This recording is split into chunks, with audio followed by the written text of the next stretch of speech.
చిటికీ గడైతే ఇంకా లేగలేదు. టైం వచ్చేసి 8 దాటింది. ఈ పక్కనైతే అన్నం పెట్టేస్తా.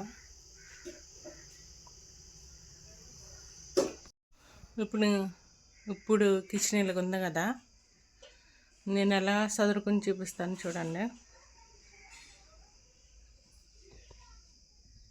ఇటు గిన్నెలన్నీ సదిరేసుకున్నా.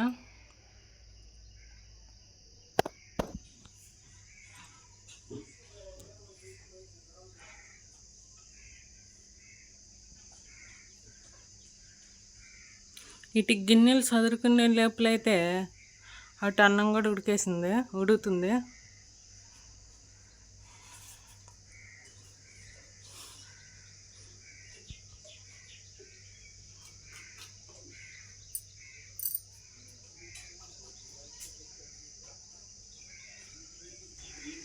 అన్నం కూడా ఉడుకుతుంది.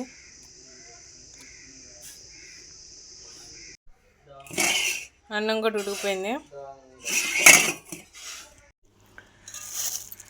టమాటా, పచ్చిమిరకాయలు, ఇంకండి చింతతొక్కు అంటారు ఇది, వేరుశనగ గింజలు పచ్చడి చేస్తాను. ఇప్పుడు గ్యాస్ వెలిగించుకుని బాండీ పెట్టుకున్నాం. పచ్చిమిరకాయ, టమాటా, కొత్తిమీర కోసేసుకున్నాం. వేరుశనగ గింజలు కూడా ఉన్నాయిగా, వేసేసుకుందాం. ఆయిల్ వేసుకుని వేరుశనగ గింజలు కూడా వేసేసుకున్నాం.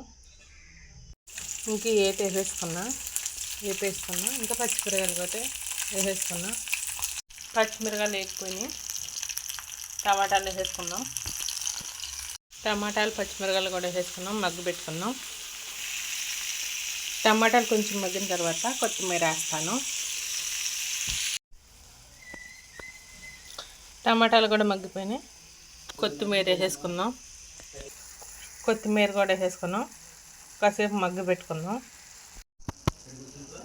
ఎల్లుల్లిపాయలు కూడా వేసుకుందాం. ఎల్లుల్లిపాయలు, జీలకర్ర కూడా వేసేసుకున్నాం.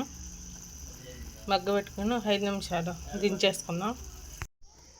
లాస్ట్ అండ్ ఫైనల్ కొత్తిమీర పచ్చడి అయితే ఇలాగైపోయింది.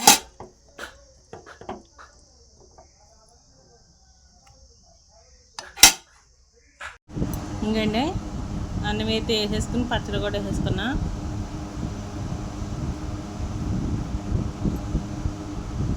సూపర్గా ఉంది. చూడటాకైతే సూపర్గా ఉంది.